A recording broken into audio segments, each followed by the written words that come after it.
You are listening to the Rainmakers Power Hour. Join your hosts, Wendy Butler, Leanne Wynn, and Macy Nelson, as they interview the most successful entrepreneurs from around the world who are sharing their proven strategies to help take your business to the next level.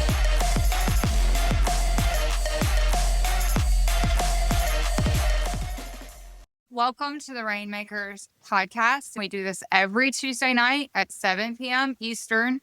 Some of you may be live streaming with us on YouTube, some of our other channels. That's fabulous. Welcome. But if you want to get in the conversation, you want to download the Chatter app for next week. Wendy, do you want to thank some of our sponsors before we kick this off? We got a really exciting guest tonight. I'm going to let you introduce him. However, I want to say a little thank you to our sponsors. Wendy, can you do that? Thank you so much to our sponsors at Smarter Aircraft, the next generation in private aviation investments. You can check out their website, smarteraircraft.com, for more information on buying your private jets. We have William and Harry Golf. Elevate your game with luxury brand exotic golf shoes. Thank you guys for your support. We certainly appreciate you guys being with us every week. Credit, I know that you and Kevin have known each other for years. We talked about that earlier today. So I'm going to let you introduce Kevin to the show. Welcome, Rainmakers. Every week on Tuesday on Chatter Live and on Twitter X, we are showcasing a lot of business entrepreneurs that are really making waves. One of them is here today with us, Kevin Anson. Let me give you a little background story about how I met Kevin. I wanted to meet Gary Vaynerchuk one year, and one of my clients, Josh, mentioned there's this event that's going on in Idaho, something having to do with bubble soccer, and then Gary's going to be there. And I'm like, yeah, I just got my name on Instagram, Credit Ninja, and I have no followers, so there's no way I could go to this thing. I keep bugging him every week until a week before the event. I asked him again, Josh, who do you know that has a +1 that couldn't go? And can I go? He goes, well, there might be a possibility. You just need to show up in Idaho and you might get in and you might not get in. This is all about access to people, access to knowledge, access to opportunities. So I just showed up. Next thing you know, Josh goes, there's this guy named Kevin. He's actually the videographer for Russell Brunson, and he has a +1 available. Would you like to go with him? We had dinner that night. And the next day, I was his +1. I was able to meet Gary Vaynerchuk, and that started my journey into understanding how social media, how important it is. And Kevin was going around with the camera, videoing all the influencers. And I'm like, wow, I've never seen this before. It opened my eyes to building your content, building your name, building your brand, and being around those circles. From that point on, Kevin started to see me at more ClickFunnels events, more network event. We met again at Grant Cardone's event. That was my first time, and I met him there. And it's just building upon relationships. I'm just so excited to open this mic up to Kevin Anson so you can tell us your story of how you started in the business and now where you are in the video boss world and having your own business and all the content and connections that you have made. I'm just so excited to hear about your journey. Go ahead. Yeah, so I've been doing videos for over 20 years, probably 21 years. I started getting a little bit obsessed with the whole marketing side of things in 2016, 2017. I saw an ad online with Russell Brunson. He's selling his book. And I was just like, man, I need to learn this marketing aspect because I was a video guy for so long. I understood how to make really cool videos, but I didn't understand the psychology, what actually made them work. I knew how to shoot and edit and fly drones and all this cool stuff, but I would get messages from my clients months after I had delivered a project and I would say, hey, how did that video turn out? And they're like, oh, the video is amazing, but meeting the intended goal, which is to make sales or get people to fill out the form on your website, it just bothered me so much that I couldn't figure out that marketing piece of it. So I got .com Secrets, read that, and immersed myself in the Russell Brunson world. And he puts a post on Facebook one night in his Facebook group for ClickFunnels. It was like 9:00, just happened to check my phone. And he says, I'm looking for a video editor who wants to work on a project with us. It's going to be ongoing. It's pretty much going to be full time. Let me know if you're interested. Drop some links to your work in the comments. There's like 102 comments on that post. I dropped my link to my stuff in there. Within 10 minutes, he's private messaging me on Facebook saying, dude, I love your work. Let's figure out how we can work together. I got him on the phone the next day and we chatted about things. Apparently, it's really hard to get him on the phone. He does not talk to people on the phone. He avoids it at all costs. And so me being a nobody at the time, got him on the phone and chatted with him. He's like, oh, I just got done getting my haircut. I was like, oh, right on, man. It's like talking to a bro. He's just a cool guy. And we're like the same age too. Long story short, I went forward and made videos. We made like 100 episodes of his YouTube show. Did that for a year. I was really interested in video ads. I was always like, these YouTube videos were great and everything, but I want to know how to make video ads that actually make you guys money, Russell. I said, yeah, let me connect you with John Parks, who's the chief traffic officer at ClickFunnels, and you guys can start making videos. And we did that. And so I'd say probably like the first 20 videos that I did for them, I had no idea what I was doing. And then I started to pick up on psychological ingredients that needed to go inside the videos, and they started performing better. And, you know, this is in 2017, 2018. And so been doing video ads, pretty much nothing but video ads for like 7 years or so, and gotten to surround myself, like Leanne was talking about, getting access to other people. I'm backstage at Funnel Hacking Live, and Dean Graziosi is right there. Frank Kern is right there. Brendan Burchard, and all these guys. I would just go up, and I'm not shy. I would just introduce myself to them and talk to them and let them know I was the guy behind a lot of the videos that Russell was doing at the time. They're like, oh my gosh, you're amazing. I love your work. Let me get your information. Here's my email. Let's chat. I'm driving out to some hotel in Southern California to meet with Brendan Burchard. He gets in my car. I drive him around for that day. We went to a Kajabi event, met the owners of Kajabi. It was all about this access. And the same thing with Grant Cardone. I was filming Russell when he did his 10X GrowthCon speech, and he made $3 million in 90 minutes on stage. I was one of the videographers recording that.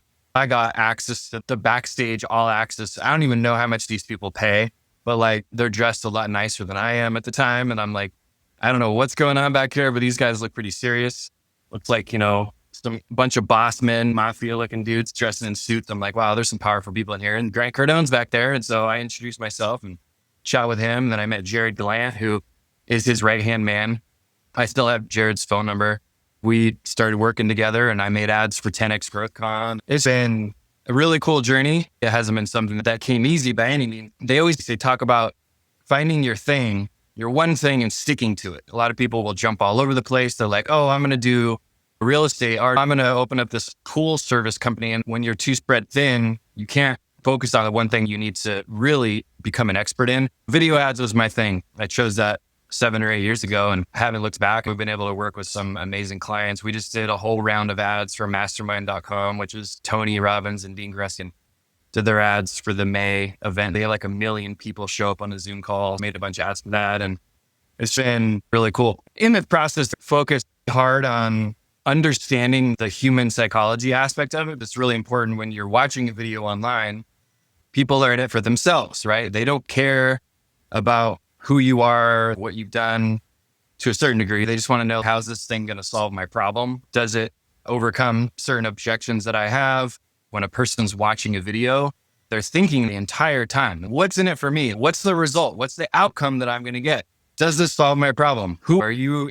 Do you have experience? Do you have credibility to be selling me this thing? And so there's a lot of like those unknown questions that like triggers in our minds that we have when we're watching a video. As soon as somebody starts talking about certain psychological components, the invisible wall we have starts to come down. By the time you watch a 1 or 2 minute ad, you're like, okay, cool. This looks like a good solution. If the messaging's not right, or they say something weird, or don't say enough, people are gone. You lost people. And that's why a lot of ads don't perform well, because you're not saying the right things in the ad. And I don't mean you have to have some really expensive video camera at all these video editors working for you. If you just pull out your phone and you get one of those teleprompter apps, if you say the right stuff with your smartphone and you run it as an ad, you can do really well with it. And I've seen tons of people do that.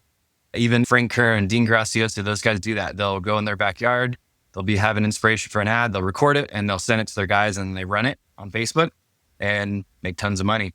So hopefully that gives you kind of I remember the time when we met at Dream 100. At that time, you were thinking about doing your own deal. We sat there. It was a very intimate group. and I was one of the VIPs there. You were too.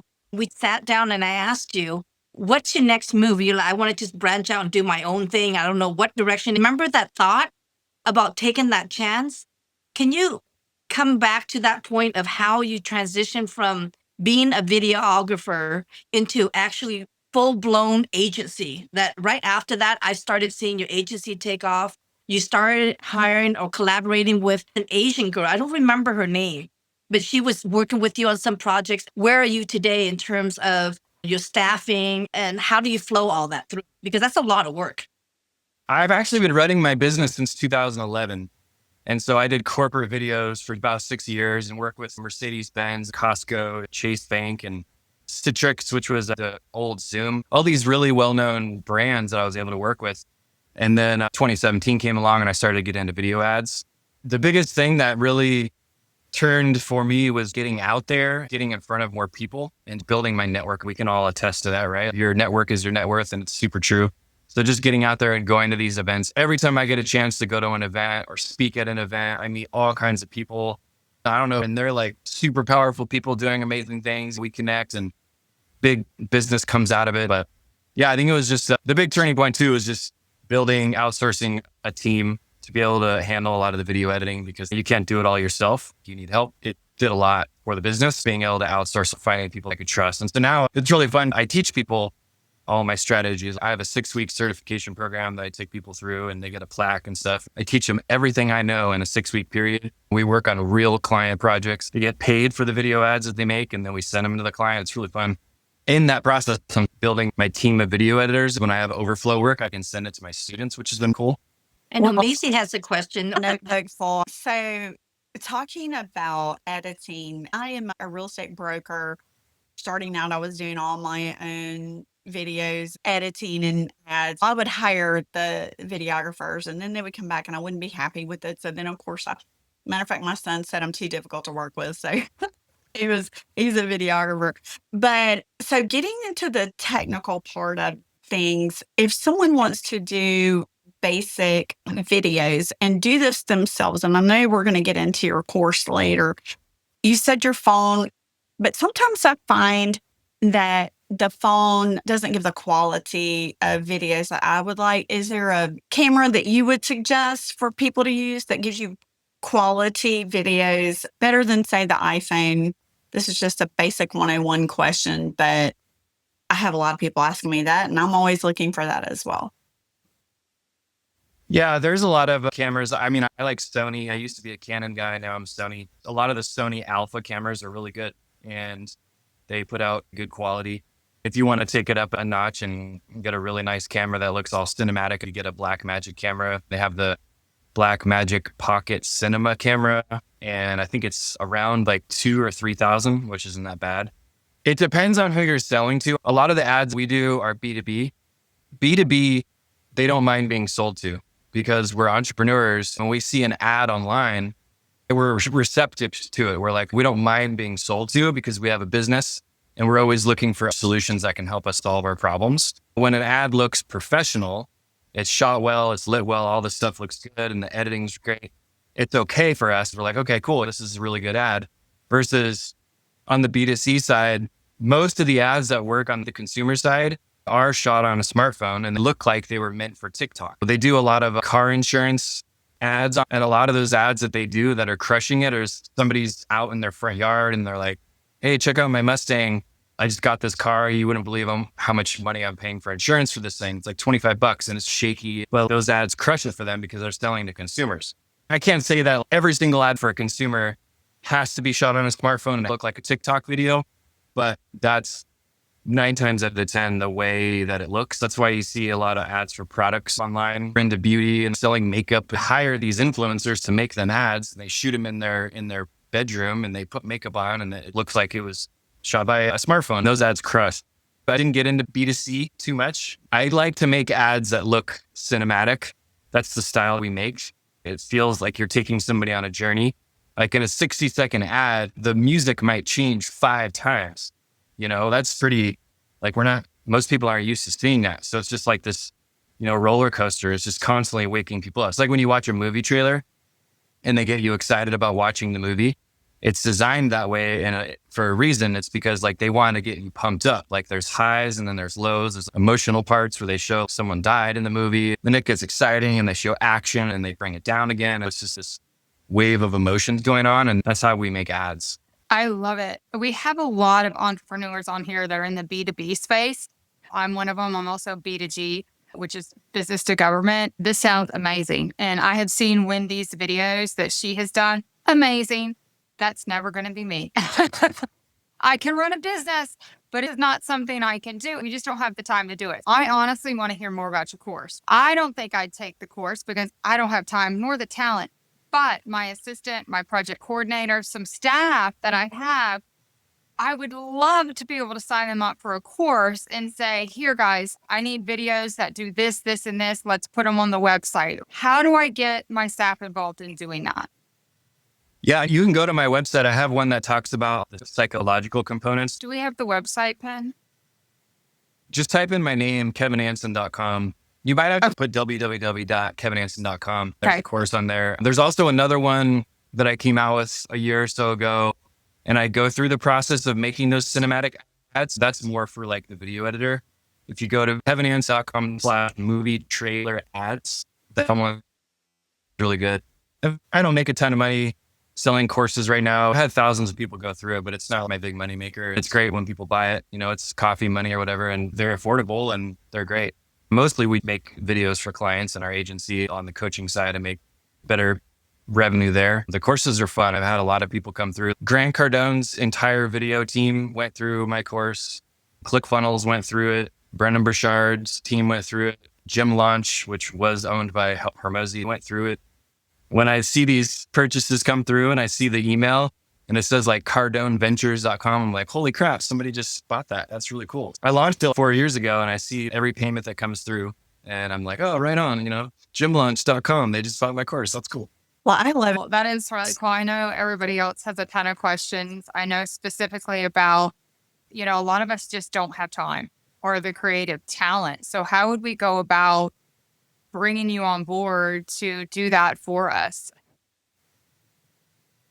Yeah, I think a lot of it has to do with really sitting down and understanding your offer and your customer. Every business is different and everyone has a unique selling proposition that makes them different, that has to set you apart, right? If you're selling diets and you're trying to tell people that you can help them lose weight, they've heard that 1,000 times, but it's like, what makes your thing different than the next guy? So it's like, we can help you lose weight and you can still eat all the junk food that you're eating now. That sounds different. Figuring out your USP is really important. To answer your question, it's a matter of sitting down and understanding your business, all aspects of it. You have to find that big trigger point for people. A lot of times they know about this particular solution, but they're skeptical of it. So you have to spend more time addressing objections they have. I did some ads recently for a company that helps people start an e-com business. And all you have to do is buy the products and then they manage the entire store for you.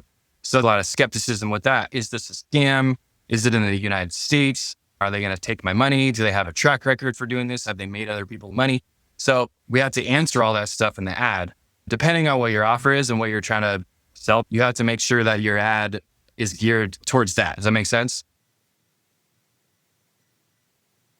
Then what would be the lead time from time of engagement to where you would be able to provide us with that level of quality of an ad?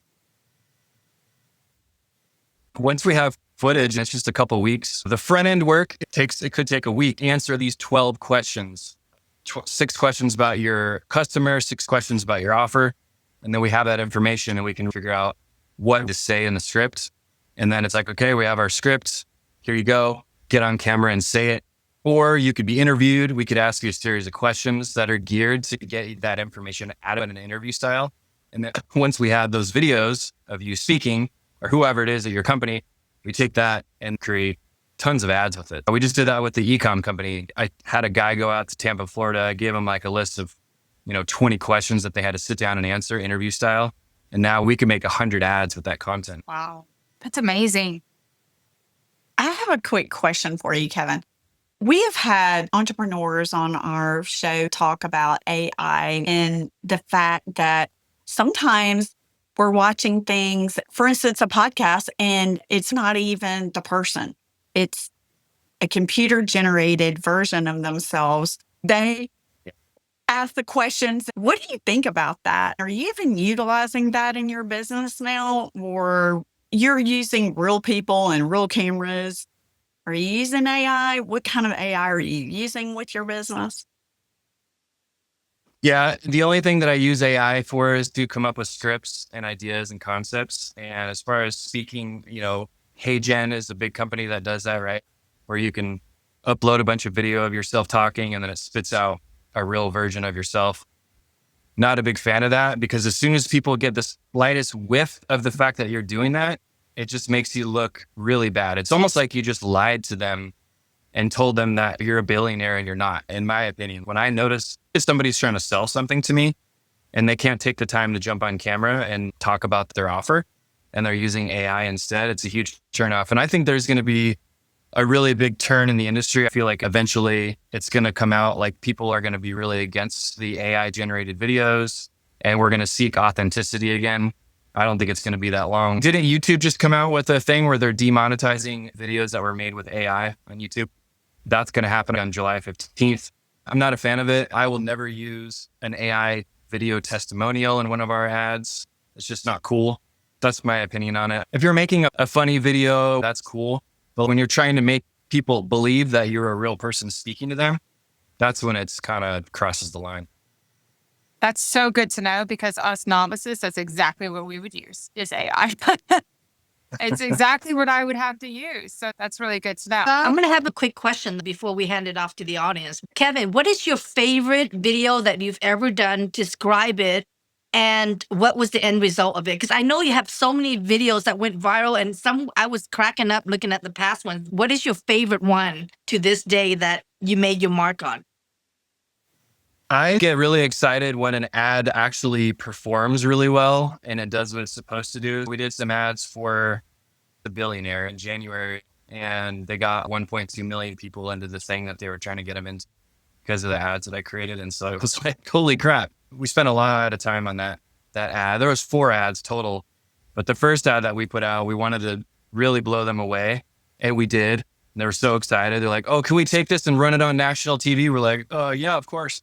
So that was one that I really enjoyed. It's just a matter of them sending us 10 minutes of him talking. It's just raw footage of him talking about the offer. And then we whittle that down into a 1.5 minute video. These ingredients that I talk about in my course, I'm listening for those. I'm like, okay, when does he talk about objections and pain points and the results and the outcome and his authority and all these different things that you want to hear? So I'm looking for those things in the sound bites, and we condense all that stuff in to the 1-2 minute ad. And that's what ends up going out there. And it does really well. The ingredients, the psychological components, there's 12 of them. They've never steered me wrong once I came up with those. And I can't say I completely invented them. Like, it came from studying a lot of other marketers and figuring out what they're doing and coming up with that condensed list of ingredients that need to go in a video. But it's done really well. Well, you know what I want to recognize you for, Kevin, is the fact that when you are signing an NDA with a client and you're really upholding it, I want to applaud you for that, because in my business, I help people with their finances, credit, and all this stuff. And they go through bad parts. I never mention to anyone who is my client because of that NDA. So you'll never hear from me that so-and-so is my client. Never happens. I appreciate that about you. Go ahead, Macy or Wendy. No, I think I saw somebody with their hand up, but now I've lost them. Rhett wants to say something. Go ahead, Rhett. Kevin, I have a question, because Wendy spends a lot of time on her social media posts and it's very time consuming. What is the maximum results for the minimum amount of time? I've heard anywhere from 15 to 20 seconds to 30 seconds to 2 minutes. You just said 2 minutes. What's the ad that gets the best results that you've seen for your clients? We have a startup company, and everybody's telling us it cannot be more than 15 to 20 seconds to get your information across. What's your thoughts on that? Well, I think that if you go into it thinking that you're going to make one ad and it's going to make you millions of dollars, that's the wrong way to look at it. When you make one ad, somebody's going to watch it and maybe they were with their kids or they're distracted and then they didn't get a chance to click on the CTA. Next time they see your ad, they're like, oh, I already saw this ad. I don't need to watch this again. You definitely want to have at least a handful of ads that you're putting out there.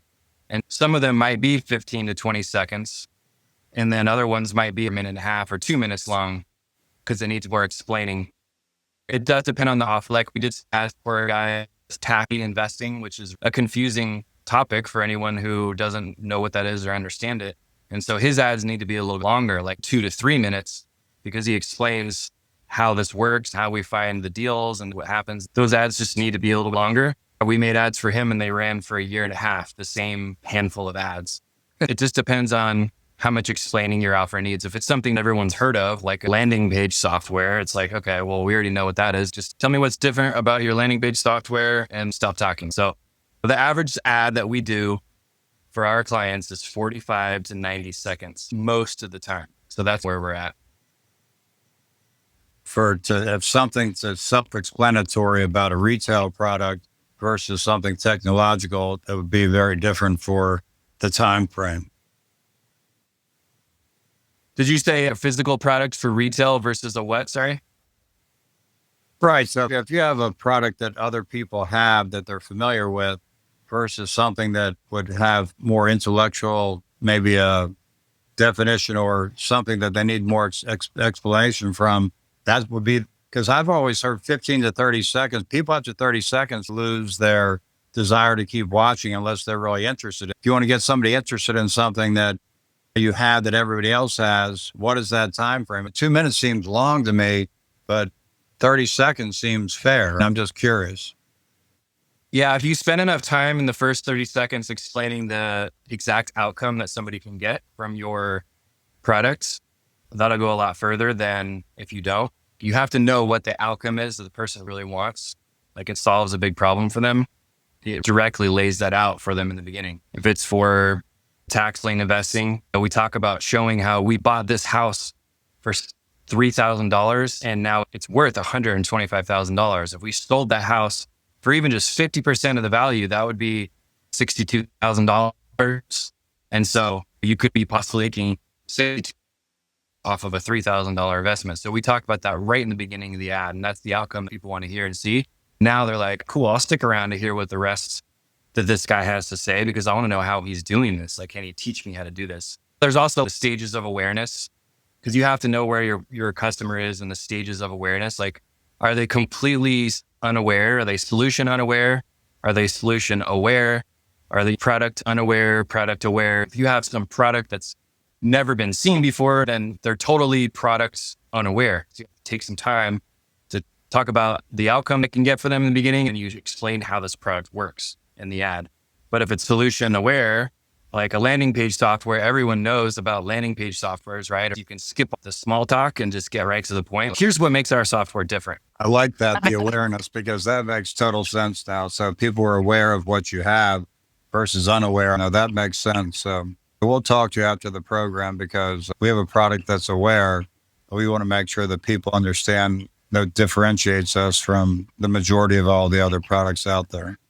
Yep, that's a huge one. It has to differentiate. Otherwise, they just file you next to the other guy and they're like, yeah, whatever, this already does what this other solution does, so I don't need it. And then they're out. Are you a golfer, Kevin? I like golfing. I'm out in Greenville, South Carolina. I do like to golf every once in a while. All right. Well, you'll be wearing our product pretty soon. That's perfect. I'd like to hear that. Here's the William and Harry Golf that's our sponsor for this show. Paul, I see your hands up. Did you have a question for Kevin? Hi, Kevin. I studied the Secrets trilogy from Russell Brunson. Love him. I can't speak highly enough about him. So you've got your formula when you're developing your ads, right? When you launch a campaign, how many sets do you use initially to lock in on what's going to start moving that needle? Yeah, so we do 3 or 4 hook variations, which is the first 2 or 3 seconds of the ad. We might have one video ad that we're happy with. It's like, okay, this looks great. So now we'll take it and cut out the first couple seconds and put something different in there. Maybe it's a different soundbite from the person speaking or a different headline on the video. Now you basically have that one ad and you just turn it into 4 different ads. And Then we'll run different sizes on Facebook as well. Sometimes the cinematic ads do well as a 16:9 widescreen. Sometimes they do better as a 1:1 square or 9:16 vertical. Typically, we're doing one video ad, turning into 3 different sizes and 3 or 4 different hooks. So that can become 12 assets from that one video ad. It's crazy because we did some ads for this huge debt relief company, and Mario Lopez was the spokesperson for that. We just kept changing out the first 2 seconds of the ad. We would try weird things. One of the ones that did really well was we used Google VO and generated a video of a credit card cutting through red Jello. It was just the stupidest thing. And we put that right in front of the ad. And then Mario is talking on top of that happening because he's green screened. And that one just crushed it. Another one was a guy with handcuffs on, sitting in front of a credit card that's leaning up against the wall and the credit card's on fire. Then Mario Lopez is in front, talking in front of that. That's the thing people don't realize with ads. You run a video ad, it might work for a while and then it stops working. They just throw it away like it's old garbage. But if you put a different hook in the beginning, you can revive a dead ad and start getting it to come back to life. And that's a huge mistake I see people make with ads for sure. That's awesome. Once you're locked in, do you also work with the company to build out the landing pages and put that psychology and everything you learned about the ad performance into the landing page? I have people that I can connect you with that do that. When we're making the ads, we need the answers to the 6 avatar questions and the 6 offer questions, and then we need a link to their landing page. Those are the most important things. We analyze the landing page. Whenever we get a project from Russell Brunson, he has an offer he's been running since September of last year. It's for sellingonline.com.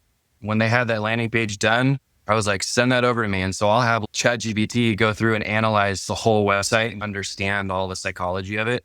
And then also the branding of website, like whatever your landing page is, have purple and blue on there like a gradient, put that into your videos. Make sure that the branding on the landing page matches branding on the ads. If you have an ad that has green on it, and then they go to a landing page that has purple and blue, psychologically, unconsciously in their mind, it triggers something and they're like, I don't like this landing page, and then they leave. You have to create congruency between the ad and the landing page. So depending on, obviously Russell Brunson's got top designers that's going to create those landing pages, but these other companies, you kind of see what their landing pages and their assets are, and then start developing the ads around that so that it has congruency. We'll go as far as matching the fonts and the headline that go into the video ad, so it's exactly the same. Thanks a lot, Kevin. Appreciate it. You're welcome, man. Good to meet you. You too. Great question, Paul. I did want to ask you about, I've been watching your YouTube videos, and Those are cool. you talk about laws of human nature, law of reciprocity, and neurolinguistic programming. Do you have people on your staff specialize in that kind of thing in psychology, or have you just figured out these things over time? Yeah, I've figured it out over time, understanding the way people think when they're watching a video. Even in my spare time, when I'm watching videos online and I'm doom scrolling Instagram, I'm doing it with my marketing brain. I'm always like, oh, that was really cool. That caught my attention. I forward it to myself. I have another Instagram account where it's a dumpster fire of all these things I send myself. So I just figured it out over the years, just really started to analyze videos and video ads. I have a whole, on my notes app on my iPhone, I have hundreds of ads that go back to 2019. And it's just something that I'm obsessed over. I can just see it. When I watch an ad, I know if this thing isn't doing well, I can see it. It's usually the messaging and how it's getting presented and the timing. I have a hot question for you. We've attended a lot of Russell Brunson's events, even Dream 100, where he went up and talked about the power of persuasion and the power to be able to do good or bad. Once we learn the secret, you and I know the secret of how we persuade people to do what we need to do. Do you ever come? Thanks, Jerry. Jerry? Oh my God, Jerry's here. Launcher is here. Yes. No, this is the only room I've been on Chatter that I really felt good sending a rocket. What this guy Kevin is saying is absolutely amazing. It may seem simple when you talk about the psychology, all that stuff, and I'm just loving it. So I just wanted to say I appreciate what I'm hearing. Thanks, Jerry. Launching. Can I tell Kevin something really quick? Yes. Kevin, I got a buddy that's one of the developers at Kajabi. You know what Kajabi is, right? I did some work with J Crown and Yeah. Code. Yeah. He's one of the ones that done a lot of the templates. He worked in the AI they got over there. So him and I launched this AI platform for GHL. You know what GHL is? Yep. I have a lot of conversations with him about what you just said because I use that same technique on Clubhouse. I would tell everybody I met that was like somebody that was kind of hard to meet. I told them I use psychology to get next to them. I love everything you're saying. Just like what I did with you. I sent $20. I told you I followed you. So now you understand. It's psychology. Absolutely. It's all psychology. That's how we're wired. We're never going to change. No matter what technology comes out, we're always going to be seeking the same things like emotional connections and making decisions with logic, the way it's always going to be. Well, thank you, Jerry. I love it. I love the rockets. That's the best interruption. I said it was a pattern interruption, wasn't it? You see, we did it for Got you. our Kevin. attention quickly. In terms of taking on clients, were there ever a time where a client came and it just is not your values, or you're like, I'm not going to do it because I don't have the right feeling about what they're trying to do in terms of a product or service that is not ethical? Where do you draw the line? There are times when I have clients that come to me referred through an attorney and then finding out that they are a Unabomber and I can't be involved. Is there any time where you're like, this is not going to be a client that I can stand behind? It's not about the money. Yeah, there's plenty of time. There's a guy that wanted me to make some videos for hemp or something. And I was not into making videos for cigarettes or drugs. I was just like, no, I'm good. It just doesn't make sense. But there's also times when you work with clients and you can tell that you're not going to jive. We've all had that experience. You just know you're not on the same wavelength. So it's better to just kind of like, slowly remove yourself from them, stop responding to their emails or whatever it has to be. But yeah, it does make a difference when you work with clients that you're excited about and how they're impacting other people's lives. That gets me really excited. That's why I was so excited to work with Russell. Anytime he messages me and says, we got this thing going on, can you help us? I jump on it. I love working on his stuff because he truly is like, the guy doesn't need any more money, but he just keeps making things and teaching things to people because he loves the impact that he has. His legacy is huge. What is this that's passionate about you to give back and some sort of charitable trust or whatever you do that makes you float your boat? Is that for me? I'm curious about you because you're successful now. What is your passion? What is your charity of your choice? Or where do you try to direct some of your money to now that makes you happy? For me, it's just about teaching people my knowledge. I heard a quote from Dean Graziosi a while back. If you go to your deathbed and take all your knowledge with you, you did the world a great disservice. He thinks of that as a big mistake. Some people might disagree, but I wholeheartedly agree. That's why I teach stuff when I can to other people about how to do what I do, because I want to transfer that knowledge to others and help them make more money and support their family. So that's my charity, if you will. And I don't make a lot of money on those courses. I just made them because it was something that I wanted to teach and share with the world. And also it helped me in my movement too. If I bring in another editor who's going to work with me, I'm like, okay, watch this course. It's already made.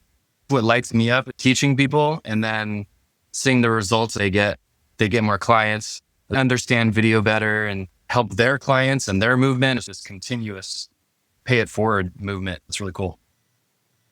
Yeah, especially your videos have a lot of information. Like I said, I've been stalking you since Credit told me she was bringing you on here, and I've learned so much from them. So let's talk about, I know that we're running out of time here, but you talked about pattern interruption, hook, education, and a call to action.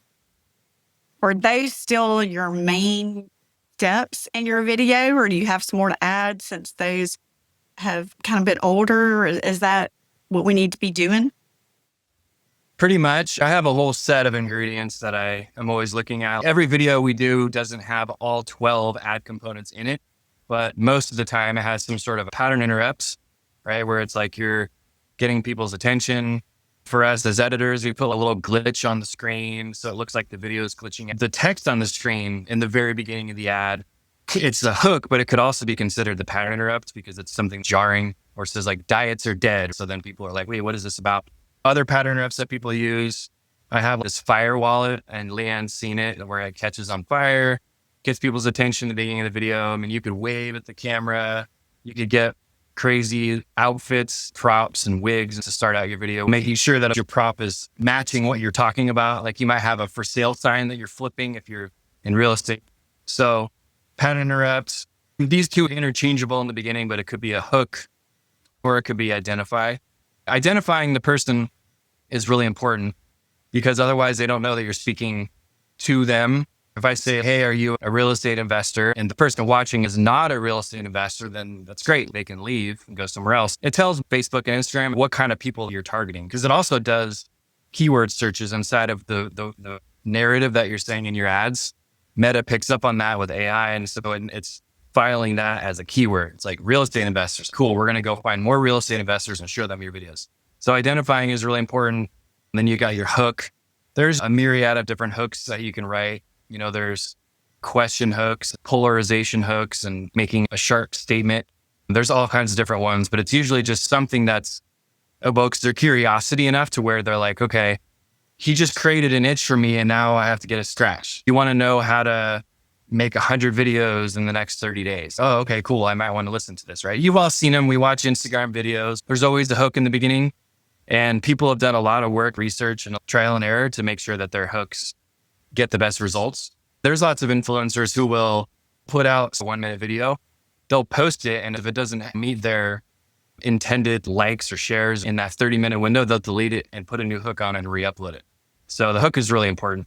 And, you know, just like shotgunning a few more, like you got to talk about people's pains and desires, whatever it is that's keeping you up at night, making sure that you address that.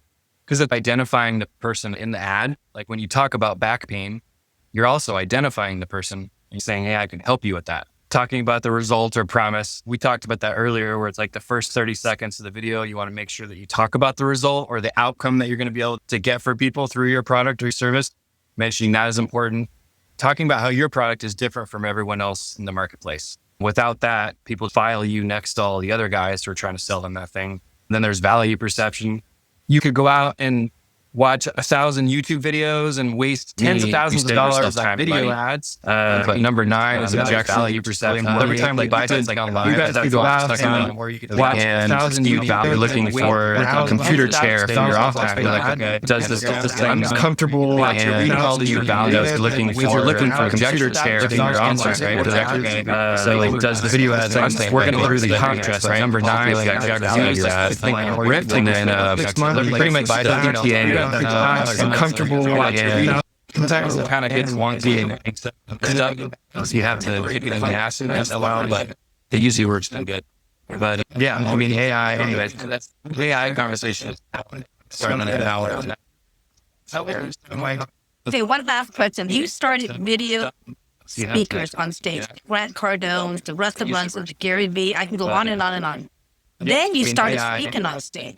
How was that transition and when did that happen and how did you feel when you are now on stage and other people are videoing you? And was that scary? How was that? I've only spoken on stage 3 times. I'm speaking at a Nick Stingall's event in September, I think. So that'll be my 4th time. So I'm not like some world-renowned speaker or anything like that. I went from just a guy who sits behind the computer and edits videos to like, I just follow that mantra of if you're not uncomfortable, you're not growing. When Russell asked me to speak on stage, which was a huge accomplishment in the first place, I was like, yeah, absolutely, I'll do it. Let's go. I was scared for 6 months. My heart was beating out of my chest because I had to speak in front of 5,000 people. I was like, I'm doing this. I want to overcome this. And now all these other opportunities keep coming up because of it. I just spoke at an AI summit a couple weeks ago. I got voted best speaker out of the whole 3-day, which was cool. I'm just a video guy. I'm not an influencer. I just know my stuff really well. I took a course by Vin G called Stage Academy. He gets paid a lot to speak at big corporate events like Microsoft talks about how to speak on stage and presence. I watched that whole thing before I spoke at Funnel Hacking Live, like cover to cover, and I learned Did you say Vin, V-I-N-H? He's Vietnamese. He's my brother. He's got like 3 million followers on Instagram or something. And he's big on YouTube also. He's really good. He's great. It helps that he has an Australian accent or something. Yes. It helps to have an accent, Wendy. You got an advantage there. Does not matter, okay? But Yeah. guys, An accent. let's wrap this up. Kevin, thank you so much for being here on Rainmaker Power Hour. We really appreciate it. We learned so much, and we're so curious and really excited about learning more. Guys, tap in with Kevin. Do the heart, Gestures. hand Well, gestures. hey, since I made the promise in the beginning, I wanted to give you guys something that can help you with your script writing and to help you come up with new ideas and concepts. Go to adscripts.kevinanson.com, like a video ad script. Just adscripts.kevinanson.com. And that'll take you to my custom GPT. Go through the prompts and answer the questions about your avatar and your offer. You can start spitting out insane scripts. I had this guy message me a couple months ago. I gave him free access. He messages me out of the blue on Facebook Messenger. He sends me a voice note. I don't even think you know who I am, but I used your GPT for everything we do in our agency. It's now one of our standard operating procedures. We've used it for rock stars, celebrities, one guy who was a coach to the Queen of England, one of the biggest real estate companies in the US. All these people he was naming off, I was like, holy crap, this guy uses my GPT in his processes. And so, yeah, it's amazing. You guys should definitely check it out. Thank you for that gift. But we wanted to also say thank you for everyone for coming into the room today. Was extremely interesting because we had to deal with some upgrades to the app. Big things are happening here, but we appreciate everyone's patience and tenacity. Wendy, you want to tie it up with your ending and then... Credit, what's that website again? Kevin, what? Go to, I think I changed it, adscripts.kevinanson.com. Add AD and then scripts.kevinanson.com. Okay, thank you. Let me know if it works. If somebody could try it while we're still here. Now, Yeah. it's working. Guys, screenshot this. Yes, it's working. Screenshot this room and then tag everyone on here and Kevin Anson, and he will repost it in his stories because we want to get this message out that we are doing rooms focused on expanding your business and all the connections. So, Kevin, can everybody keep your eyes open? I'm doing a screenshot. One more. Thank you. Sorry, we have to get our screenshot in. Thank you, Kevin. We appreciate you taking the time. And of course, thank you for the patience you had during the beginning with the app update. Thanks to our audience that came in today. Thank you to our sponsors at Smarter Aircraft, Private Aviation Investments, and William & Harry luxury brand golf shoes. Thank you for coming today. You can always see the replay if you didn't catch all of it on our YouTube channel and on Spotify. You guys have a good night. Bye.